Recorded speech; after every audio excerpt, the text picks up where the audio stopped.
And moving on, the Eisenhower Doctrine here in the CIA. Eisenhower Doctrine is shortly, simply containment, just like the Truman Doctrine, except for we're going to use force, and it's focusing on the Middle East in particular. The CIA is going to create in 1947 covert operations around the world. Examples: democratically elected leaders, Iran, Guatemala. We overthrow them to try and make sure that they are not communists. They have had those free elections. They do turn out to be communist leaders. So we get in and we overthrow them.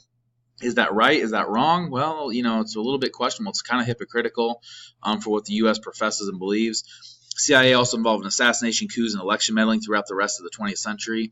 Caused a little resentment because it's kind of hypocritical for us, saying, hey, free elections are awesome, that's what we want, and yet then when the result doesn't go our way, we kind of get in and mess with it, so it causes a little resentment.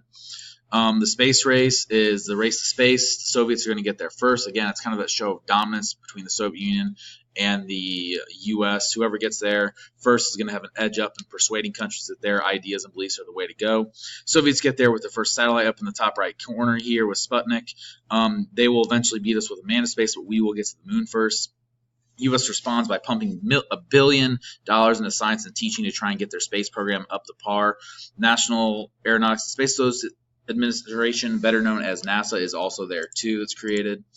Second Red Scare is going to come about, the fear of communism from within, concern that communists are going to try and take over and take down the U.S. from within, leading to the Smith Act and the Federal Employee Loyalty Program, which you can see there. Federal Employee Loyalty Program is going to primarily just try and ensure people within the U.S. government are loyal. You might have to take an oath, might have to take a test, etc.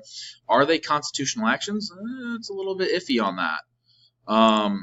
Moving on here a little bit, remember it's a major era of distrust at this point. The HUAC, House Un-American Activities Committee, Congressional Committee, they're trying to find communists as well as fascists and other basically groups that are subversive and considered non-American. Best known of the hearings, probably the Hollywood 10. They're Hollywood people, writers, actors, etc. They basically refuse, for the most part, to answer questions. Most of them are sent to prison. It destroys a lot of lives and careers. And they're blacklisted in a sense where nobody's going to hire them due to their association with communism, whether rightly or wrongly, because if you're associated with it, then you're then subject to the HUAC. Your career, your life could be turned upside down. So not a good time to be communist. The HUAC is also going to try and get people to name other people. This is all kind of a witch hunt under McCarthyism, which we'll talk about in a second. Hiss works for the State Department, seemingly clean-cut guy. Whitaker Chambers, former communist agent, says, Hiss, hey, he's a communist, and I'm a former communist, so I should know. Hiss denies it, does get accused and convicted of perjury, so he's sentenced to 5 years of prison. Rosenbergs are accused of selling atomic secrets to the Soviets. It's kind of controversial at the time because there's not the greatest evidence. They do get executed. Later on, the Venona Papers, though, after both people there in groups, they say they're innocent. The Venona Papers pretty much confirm their guilt, specifically the Rosenbergs. Although Hiss is a little bit more iffy, but he probably was indeed involved.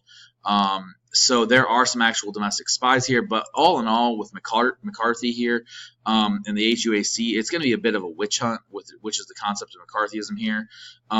McCarthy says, hey, I've got this list of 200 plus people in the State Department that are, they are communists. This is a problem. We need to do something about it. Doesn't actually let anybody see his supposed list because it's all fabricated. His numbers change. People don't really believe him or call him on it because they believe him because he's a government official. And this is a time when people still believe in their government officials telling them the truth. Plus, the fear of communism plays into that a little bit.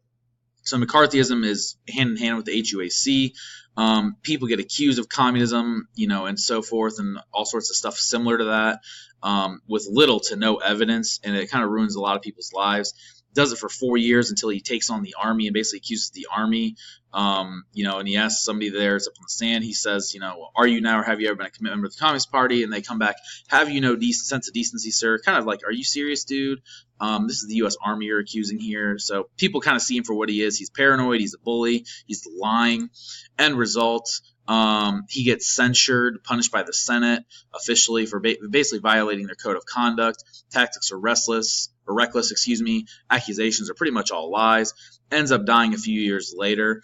And this cartoon on the right kind of sums up McCarthyism at the heart of it. Just kind of a car out of control. Doesn't matter who they hit. And it's all okay, though, because they're trying to find communists. So there's 8184. If you guys have any questions, let me know.